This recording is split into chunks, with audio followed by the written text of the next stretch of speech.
Welcome to the Industry Insider, brought to you by PROMOCORNER. Each week, promotional product professionals Meg Erber, Jeff Franklin, and Stephen McFadden, along with special guests, will discuss industry news, trends, and events with a focus on educating the promotional products industry. The Industry Insider, the nerdy news you need to know.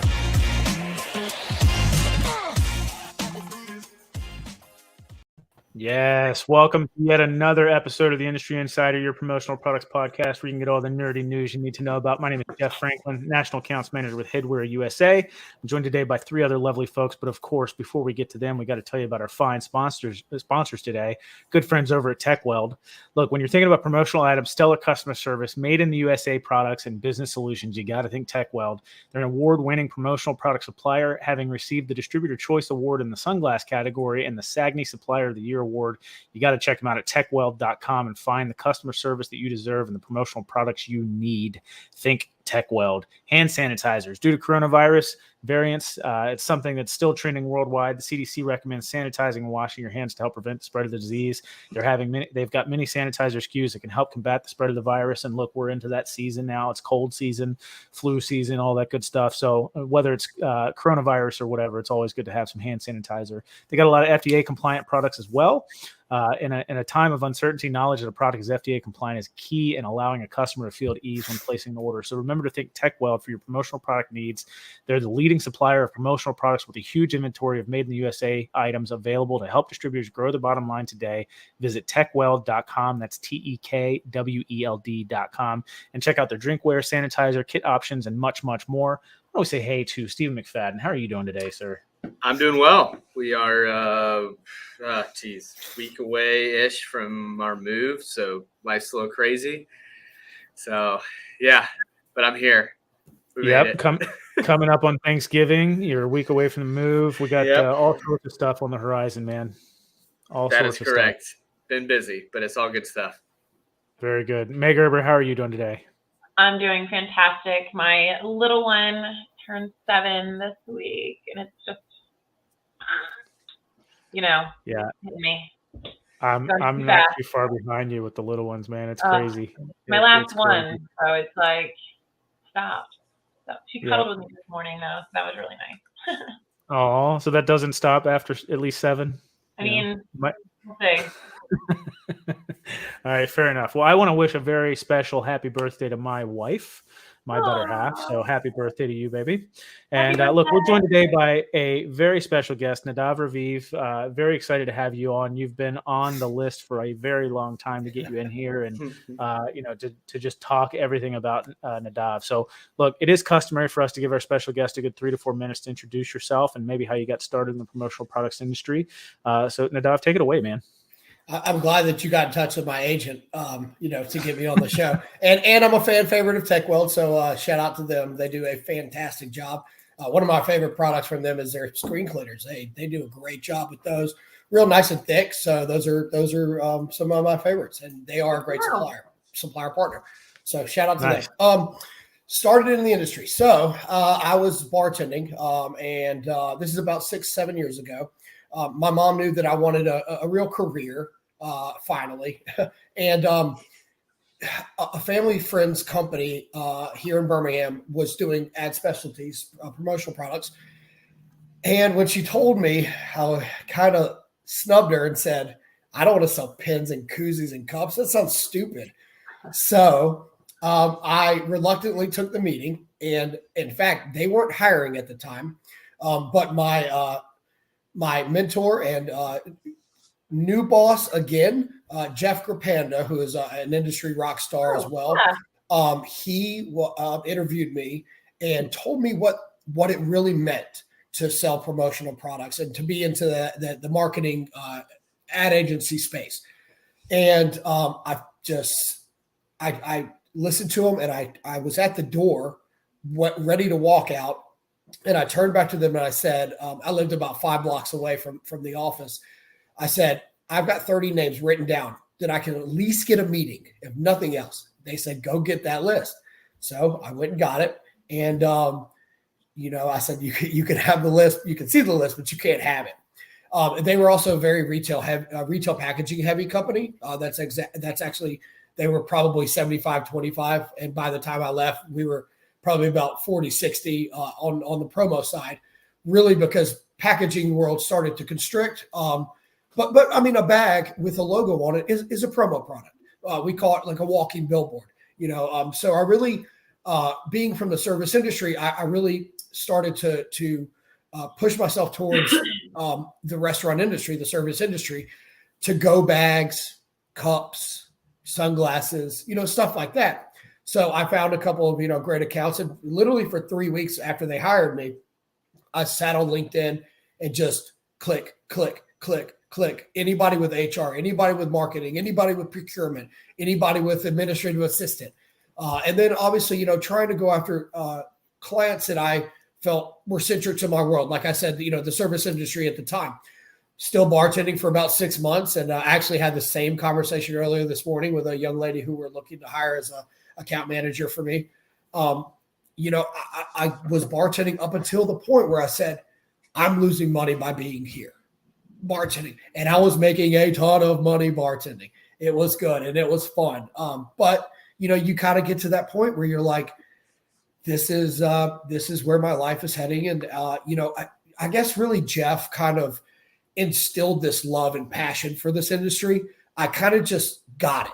I kind of just understood what promo was and how to utilize product and go to market with it and display it and explain it to our clients so that, and not clients, I call them partners. Nobody's a client, nobody's a customer. They're all partners of mine. And I actually learned that through NASCAR, which I'm sure we'll talk about in a little bit.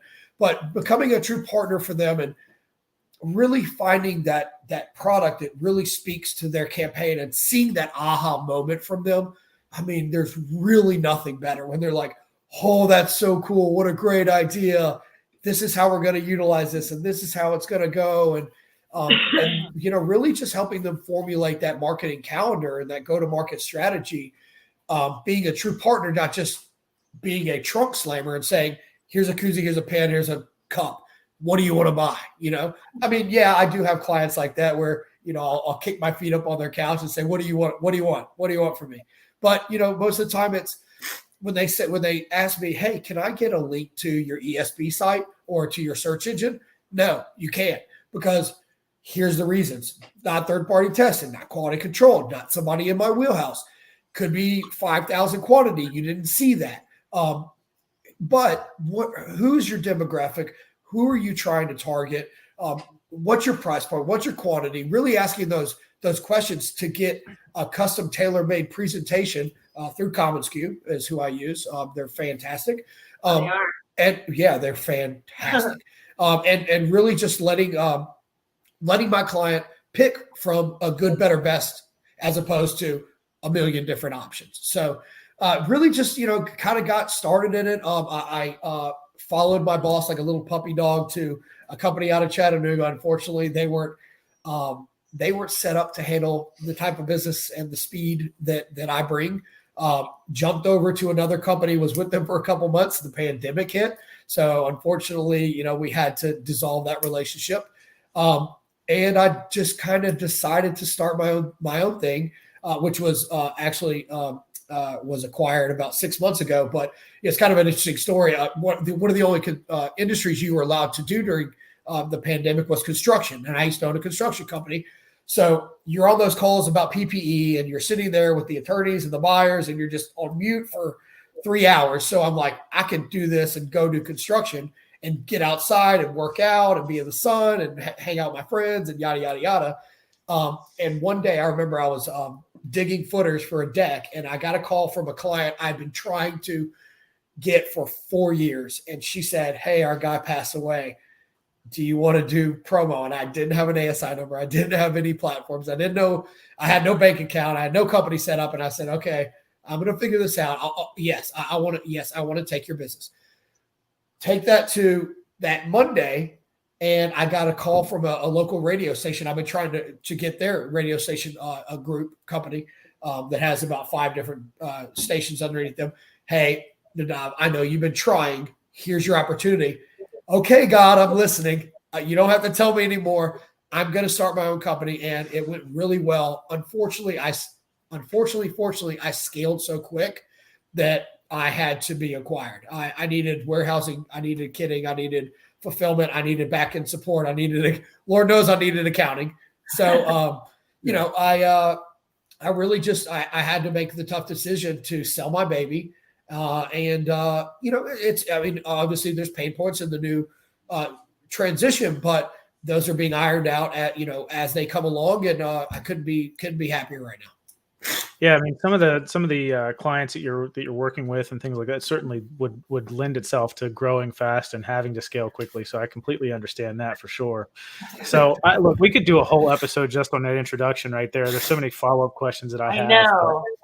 Meg, I'm going to ask a question to you first. What percentage of our industry, or at least the sales force, do you think started in bartending? I know. Well, that's a big part of it. Yeah, that I think most of my adult life I also bartended, and it's such good money. Me as well. You have that personality, and you just talk to anybody and meet anybody. So go ahead, Jeff. Was there anything else? I bartended in college for a little bit. There you go. If you could deal with a drunk person, you could deal with a tough promo client. Promise you that.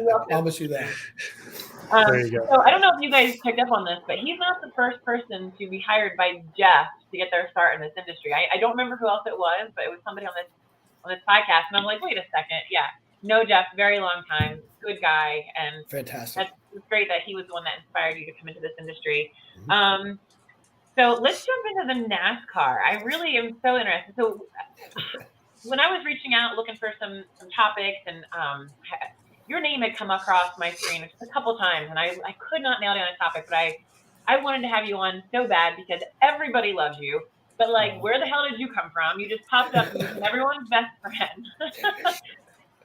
and you really leverage these relationships to help grow your personal brand, right? So whatever you're selling, people are buying. Tell us a little bit about that, and I think it kind of will segue into the NASCAR. But tell us a little bit about that, and then how it segues into NASCAR, and then you're friends with my boy Morgan and Bailey. I'm just like, you're like, it's no big deal, and I'm like, oh, you mean over the band? Yeah, those guys. Yeah, Zimmerman. Yeah, no big deal, Yeah, those guys. Yeah, sure.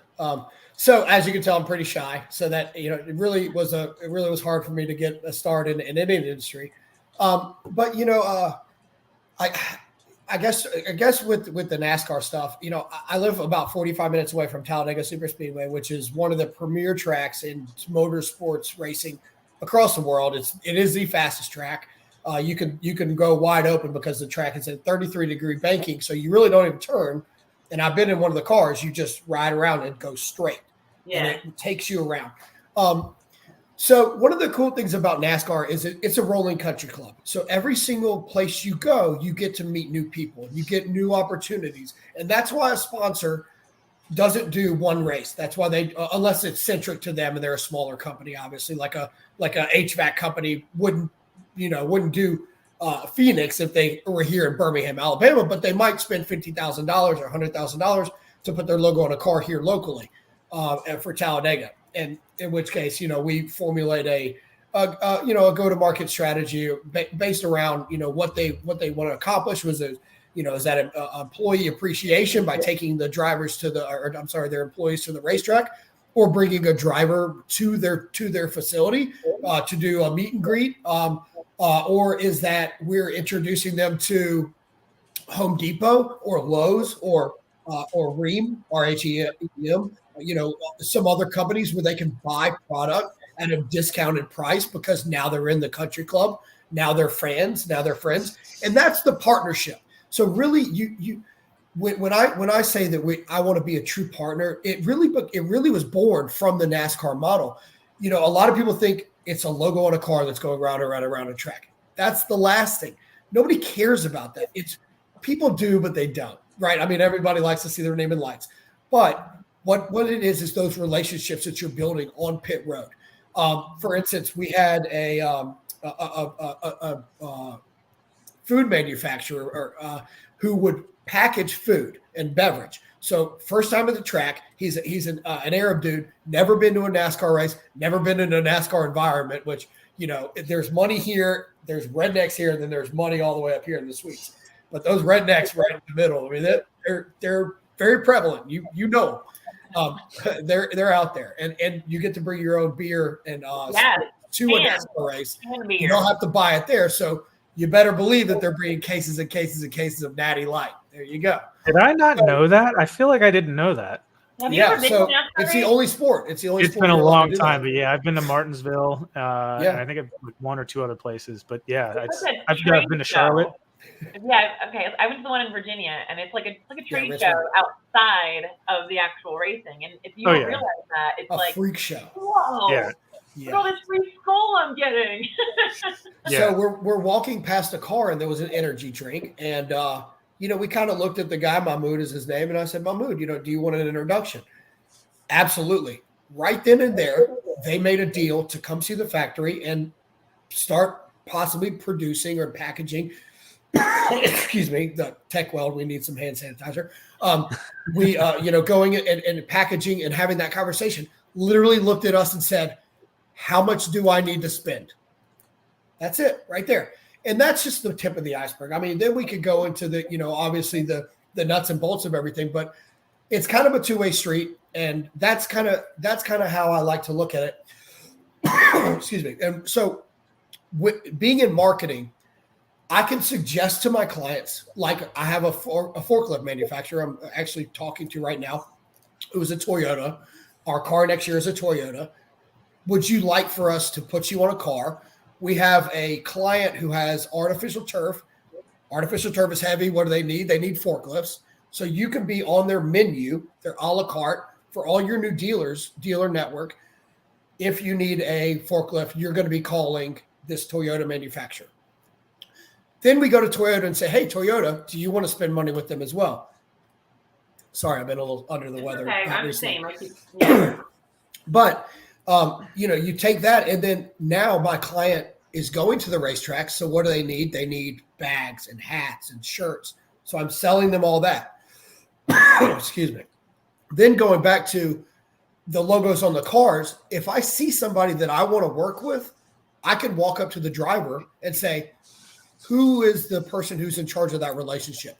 I can't walk into Bank of America and say, who's your marketing director? I want to meet them. But I certainly could go up to Ross Chastain and say, who is on this car? And who is that person? Oh, they're right over there. Do you want an introduction? Absolutely. I'm at the track every week. They see me. They get to know me. They know I'm their demographic because I am a race fan. And, like Alsco. Alsco is a Centos type brand. They are one of my best customers. During the pandemic, they bought $250,000 in hand sanitizer right before the pandemic happened because they saw it happening. So it's kind of a two-way street. You get to market and you get to be marketed. So it's really a cool little world and a cool little niche.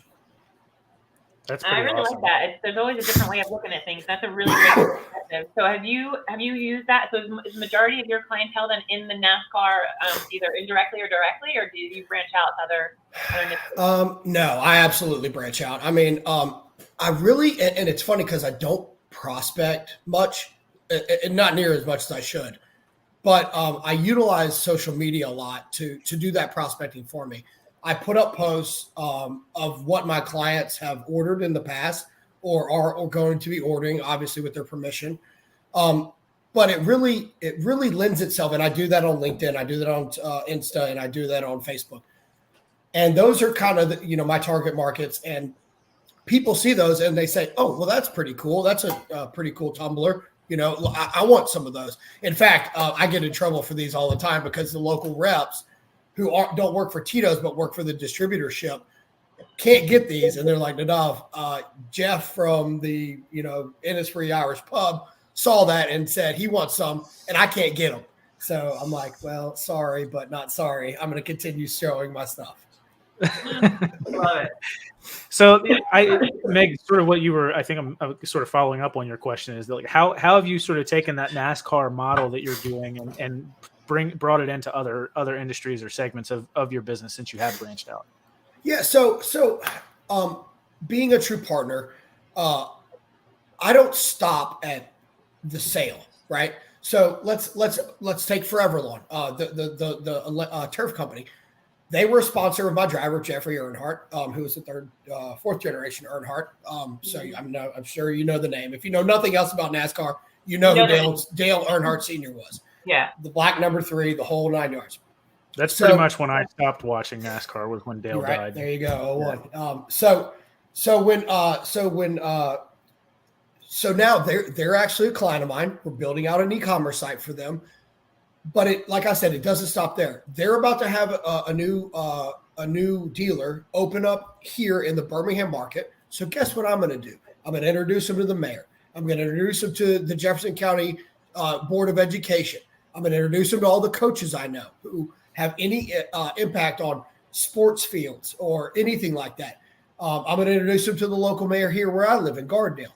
They just did, unfortunately, they just redid some of these fields and some of these parks with turf. So I was a little bit behind, but that opportunity is there. And it does, like I said, it doesn't stop at the sale. Being a true partner, going after what your clients, really shows them that you care. But it also says, hey, if they're selling more, they're also going to be buying more. So you got to realize that it's a two-way street. And if you can help them in any way, and I know that a lot of people don't have the bandwidth or whatever, but because it's my world, it's so easy for me. I'm in it already. So why not go that extra 2 seconds and say, hey, I see you got plans for construction over here. Are you going to be utilizing AstroTurf or some sort of turf, or are you going with grass? So it's just an easy conversation. It's just one more step. I love all this. And I think that's what we've always harped on is relationships. This is a relationship industry. Well, we're talking, distributor, suppliers, whatever, then distributor and user, we're still leveraging our relationships. And you've taken what we're doing here and taken it outside the industry because you're a distributor and you're dealing with end users. And it's all coming full circle. You're like, I'm not selling turf, but I know a guy who might need it. And then those guys are going to come back because I've made this introduction. I've made them this sale. They're going to come back to me for their promo. I love it. I love seeing it being utilized in a real life case study for the end user. I love it. And on the same, like for you and Jeff, as a distributor, as a supplier, it's the same way. I utilize the ones who come to see me. I've got a great relationship with like my local reps. Keith Lofton texted me the other day saying, hey, I've got some screen print capabilities open. Absolutely. I'm going to try to see if I can help you out. So what did I do? I went to the rest of the team and I said, if anybody needs 7,500 shirts printed by the end of the week, Keith Lofton can handle it. and they go to bat for you and you go to bat for them. And that's what's so wonderful about our industry. And when you get to that, when you I don't know, I just thought of like a Mario game. When you unlock that next level, when you get to go to these EMEs, when you get to go to these power meetings, when you get to go to these trade shows, I don't need to go to our local trade show. I don't have to. I know what products that those guys come to me. They go. I take them on end user meetings all the time. But you know what? They're taking their time out of their day. They're spending a lot of money. They're away from their kids. They're away from their wives. And they're here at this trade show. I've seen all this product, but I'm still going to go because I support you, because you support me. And like you said, relationships. Yep. Wow. Did I meet my twin? Do you attend like the regional trade shows? I think if you're in Alabama, it would be SPPA, right? SPPA, correct? Yeah. So, and in fact, I've got a lot of stuff top of mind right now because I just had this conversation with the young lady who I'm looking to bring on board. We just we're onboarding about 4 e-com sites right now, which is just insane. 2 of them are local, and it just so happened that they kind of pulled the trigger a week and a half, 2 weeks before our SPPA show. So instead of the 6-month process of me bringing one vendor at a time and bringing lunch and picking product, they got to go see everything and just opened up the world. Sanmar got lucky as hell because, no offense, Meg, sorry, because Drew Greer was there, and he would I think that was the only person who was at that show. And he just nailed it. Every single item, they're like this, and this. And so, when you're there, when you put yourself in that position, I don't believe in luck.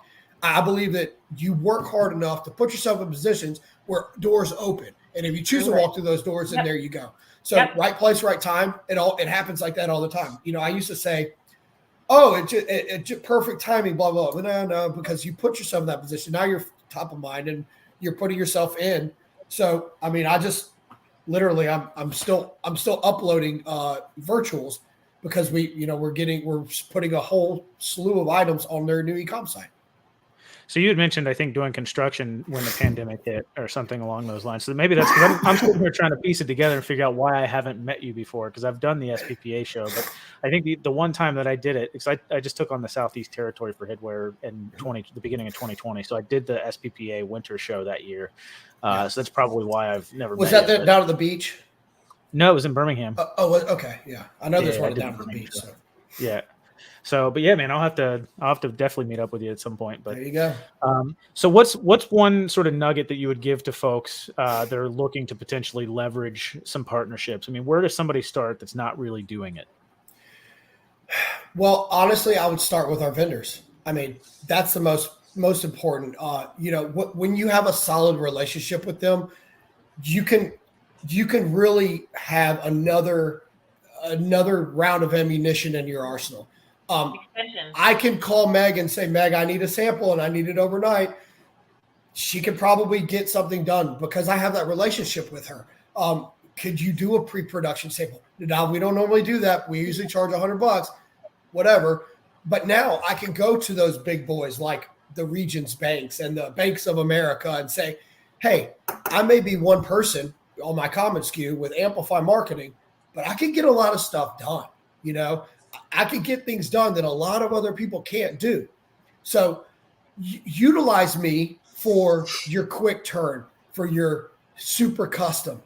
Then you're in the door. Now let me do your koozie. Now let me do your pins. Now let me do your t-shirts. Let me do the simple stuff. I've already showed you I can do the heavy lifting and I can create a rabbit to pull a hat out of, or whatever. So when you right there, you go. Actually, that's I meant to say it that way because we've been saying it that way for a while now. But because we don't even have rabbits or hats or anything, and some of these people expect us to turn stuff. And I never say no to a client. I always say, here are 3 options. Never go to them and say no. Always, we can't do that, but we can do this, this, and this. So being able to have those kind of ammunition in your arsenal, for better lack of a term, really can help you get some of these accounts that you really want to go after, but you might not be in the best position for at the time. That's maybe been a failure point of my own, even as a supplier rep. Like, we, like you said, you do the heavy lifting for somebody, you get that opportunity because nobody else can do it, and you smash it out of the park. But then it's that follow up or that ask afterwards to get the other stuff, the easy stuff, the day-to-day stuff. Because if you're not doing that, then you're just always going to be doing the hard stuff. Getting people out of tight spots. Yeah, and so. I've had clients or partners come to me, and I'm no, I can't because I've asked you for opportunities, and you want me to print this quick banner for you, get it done in 3 hours. And this is the 3rd time. And I just saw that you had a huge campaign and I didn't have a single line of sight to that. So I love you, but I'm going to be selfish, and it's okay to be selfish.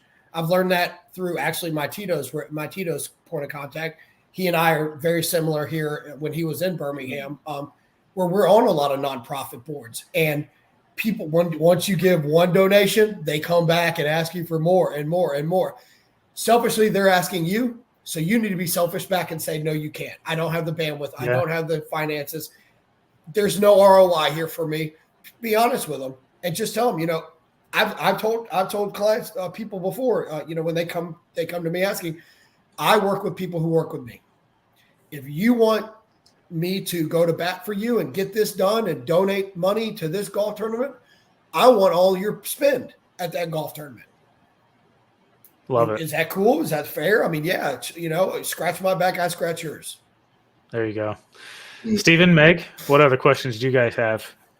No, I there's lots of great points throughout, and I think it's we are in a very interesting industry where we get to meet a lot of great people and great businesses, I would say very few companies are, only in one industry, right? Or only one place. So you end up knowing and building a network that is incredible. And to mention that our referrals are probably our best form of a relationship building is spot on. I mean, I think it's a tool that's underutilized by a lot of folks, whether it be, heck, maybe this isn't a project that's in our wheelhouse for whatever reason that may be. And I know someone whose it is, or, for whatever reason that may be, or we've got people all the time, the same situation, asking for sponsorships or asking for help with things. Maybe we do, and maybe we then do that as a trade, or something to get ourselves in there and then say, hey, in addition to a trade, can you introduce us to some people? Like, that's worth it to us, right? So it's just that networking and building of relationships, which, as Nadav mentioned, like, it makes your customers incredibly sticky, makes them, think of you. And we're always in this age of trying to find another touch point.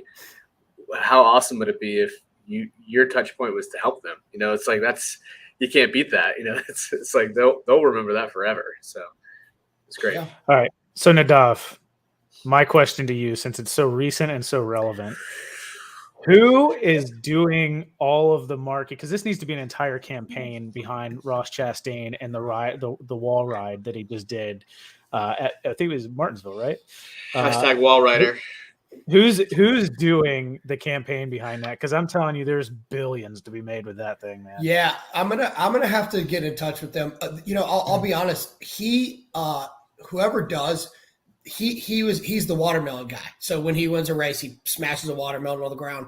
Carl Edwards used to have his backflip. So he whoever's doing it, they know that they have a marketing goldmine. I actually saw one that was really interesting from the NIL last week. And this blew me away. So a couple games last year, Tennessee played Ole Miss. Ole Miss kept faking injuries, and the fans took French's mustard and were throwing it on the field at Lane Kiffin.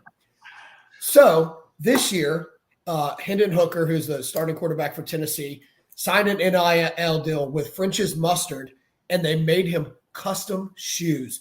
And they are so sick. I mean, I looked at that and I'm like, that is marketing genius gold. Gold. I mean, gold, Jerry, gold. So, I mean, it's just, when you see something like that, it just gives you those warm tingles and you're like, but then you've got to start running faster and harder than everybody else. Like you said, Jeff, if somebody isn't thinking about utilizing that as a campaign, then that's my opportunity. I should call Ross Chastain's people and say, hey, guess what? I've got Wall Rider, and this is, something I came up with. Right now, we got an RFP from a brand that is very dear to me, but for custom items. And so, what we're doing right now, I literally got off the phone with my guy over in China, and I'm like, what do you see in the market that hasn't showed up yet, but is relevant for them, right? Be smart enough to know that you're dumb. Be smart enough to know that you have to ask other people the right questions. So we came up with some stuff internally with our team. We have an ad agency out of Atlanta, Atomic Wash, which is phenomenal and super creative. So, and Holly Kirkner is new to our team too. She's an industry rock star as well.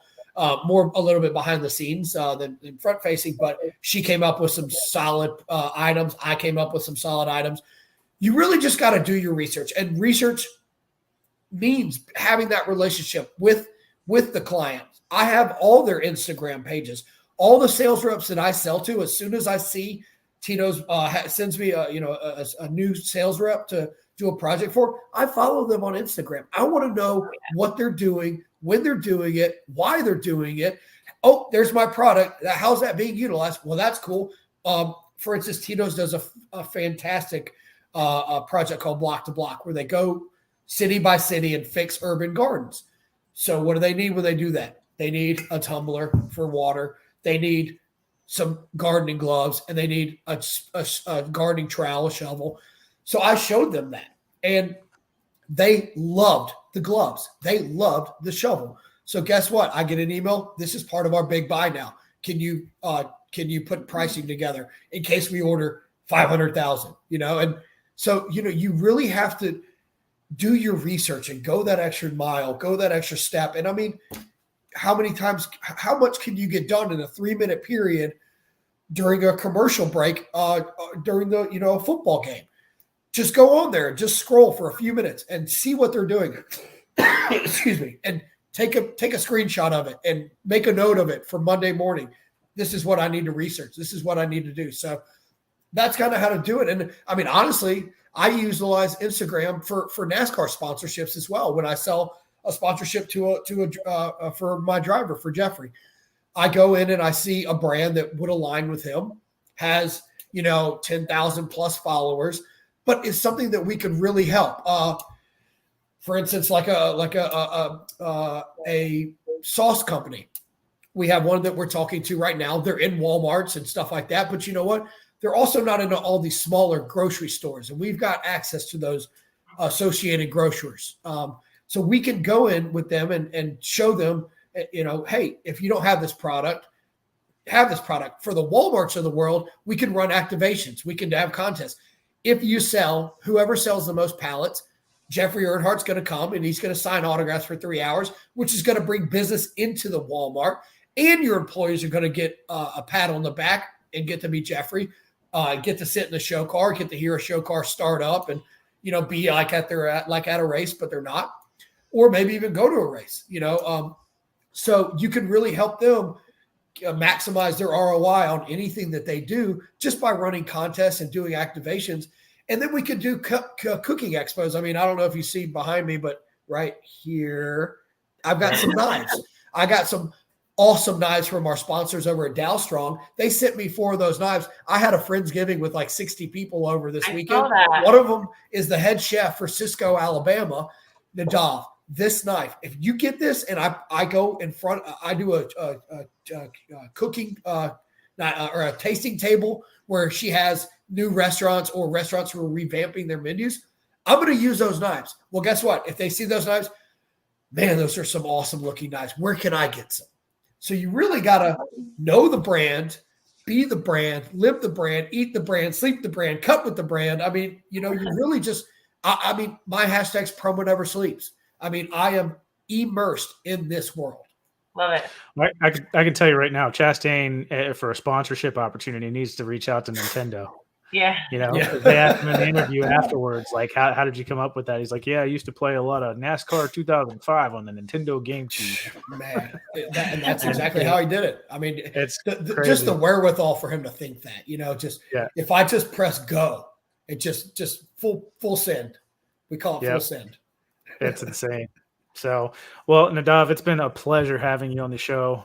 Steve and Meg, I don't know if you guys have any follow-up questions or anything else you want to add, but it's been awesome. It's been a great one. Well, I appreciate y'all having me.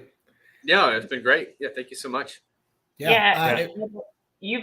really just we love, you're very passionate. I love that because people say that about me, and I get seeing somebody else that's equally as passionate. I love that. I think you're here long term, and I see why now that you are everyone's best friend in the industry, and people have nothing but good things to say about you. So we're very honored that you came on our podcast today. Well, I'm honored to be here. Very honored to be here. Love y'all's show. So love y'all's show. Thank you so That's much. Awesome, man. Well, thank you. Absolutely. Well, again, this one was brought to you by our good friends over at TechWeld. When you're thinking about promotional items, stellar customer service, made in the USA products, and business solutions, you got to think TechWeld. They're an award-winning promotional product supplier, having received the Distributor Choice Award in the sunglass category, which I could use right now, and the SAGNY Supplier of the Year Award. Check them out at techweld.com and find the customer service you deserve and the products you need. Think TechWeld.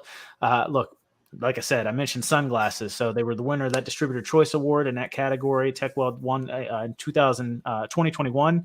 And ultimately, they've got a lot of different SKUs that are FDA approved, and they offer UVA and UVB protection. And then they also do a lot of kits. So they've got this whole Come Kit Around With Us initiative to push kits. They've got 8 different stock packaging for their kits. They've got an EVA bag, the PVC tent pouch, the PVC tube, the organza bag, the pillow pouch, the BTL 202 30-ounce tumbler, and a retro lunchbox, which is my favorite. Not many players in the industry are focusing too heavily on kits, which allows them to hone in on the market for these products and expand upon their already vast line. So look, just remember to think TechWeld. when you're considering your promotional product needs. They're a leading supplier of promotional products with a huge inventory of made in the USA items available to help distributors grow their bottom line today. Visit techweld.com and check out their drinkware, sanitizer, kit options, and much more. Tell them the Industry Insider sent you. Tell them Nadav gave them a huge thumbs up. And until next time, guys, we'll see you. Take care.